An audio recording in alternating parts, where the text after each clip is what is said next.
एक छोटे से गांव में जहां सूरज की पहली किरणें मिट्टी के टूटे फूटे घरों पर पड़ती थीं, वहां राजेश नाम का एक लड़का अपनी माँ, पार्वती और छोटी बहन के साथ रहता था।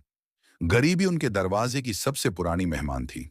राजेश के पिता बचपन में ही एक बीमारी से चल बसे थे और उसके बाद पार्वती ने अकेले ही संघर्ष की पूरी जिम्मेदारी अपने कंधों पर उठा ली थी। पार्वती दिन भर खेतों में मजदूरी करती और शाम को वापस आकर घर का काम संभालती। उसकी हथेलियां खड़ी मेहनत की निशानी थीं, फटी हुई और खुरदरी। राजेश यह सब देखता था। वह जानता था कि उसकी मां का हर पसीना उनकी जिंदगी में एक दिन की मोहलत खरीदता है। बेटा, पढ़ो, पार्वती हमेशा कहती।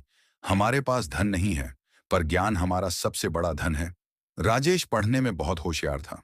उसका स्कूल का बस्ता फटा हुआ था, उसकी किताबें पुरानी थीं, लेकिन उसकी आंखों में एक बड़ी दुनिया के सपने थे। वह जानता था कि शिक्षा ही इस गरीबी की दीवारों को तोड़ सकती है। एक दिन राजेश को पता चला कि शहर में एक बड़े कॉलेज में छात्रवृत्ति स्कॉलरशिप की परीक्षा होने वाली है। यह उनके लिए एक सुनहरा मौका था। अगर वह पास हो जाता तो उसकी आगे की पढ़ाई का खर्च माफ हो जाता। उसने अपनी मां को बताया। पार्वती ने अपने माथे से पसीना पोंछा और एक पल के लिए उसकी आंखों में एक चमक आ गई। तैयारी करो बेटा, मैं तुम्हारे साथ हूं। राजेश ने दिन रात एक कर दिया। गांव में बिजली अक्सर नहीं रहती थी, इसलिए वह मिट्टी के तेल के दिए की हल्की रोशनी में पड़ता था। मच्छर काटते थे, नींद अपनी तरफ खींचती थी, पर जब भी उसका मन भटकता, उसे अपनी मां की फटी हुई हथेलियां याद आती। यह सोच उसे फिर से मजबूत बना देती थी। परीक्षा का दिन आया। शहर बहुत बड़ा और रोशनी से भरा था। राजेश ने पहली बार इतनी बड़ी दुनिया देखी थी। उसे थोड़ा डर लगा, पर उसने अपनी आंखें बंद की और अपनी मां का चेहरा याद किया। उसने खुद से कहा, मैं हार नहीं मान सकता। ये सिर्फ मेरी परीक्षा नहीं है, ये मेरी मां के त्याग की जीत है।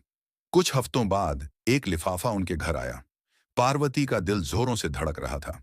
राजेश ने कांपते हाथों से लिफाफा खोला। अंदर एक पत्र था, जिस पर बड़े अक्षरों में लिखा था, अभिनंदन, आपको छात्रवृत्ति के लिए चुना गया है। पार्वती की आंखों से आंसू बहने लगे। ये आंसू दुख के नहीं, बल्कि जीत और राहत के थे। उस दिन दिए की रोशनी में नहीं, बल्कि उम्मीद की रोशनी में उनका छोटा सा घर जगमगा उठा। राजेश ने कॉलेज की पढ़ाई पूरी की और गांव वापस आया। वह सिर्फ एक इंजीनियर नहीं बना, बल्कि उसने अपने गांव में एक छोटा सा स्कूल भी खोला। उसने सुनिश्चित किया कि उसके गांव का कोई भी बच्चा अब दिए की रोशनी में न पड़े। उसने अपनी मां के पैर छुए। पार्वती ने मुस्कुराते हुए कहा, बेटा, तुमने हमारी गरीबी को खत्म नहीं किया, तुमने हमारी किस्मत बदल दी। प्रेरणा, आपका संघर्ष आपकी शक्ति है। राजेश की कहानी हमें यह सिखाती है, परिस्थितियां आपको रोक नहीं सकती।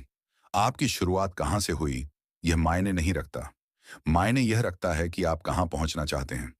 त्याग का मूल्य, अपने परिवार के लिए किए गए हर छोटे से छोटे त्याग को याद रखें। यही आपको सबसे कठिन समय में आगे बढ़ने की शक्ति देता है। शिक्षा ही हथियार है।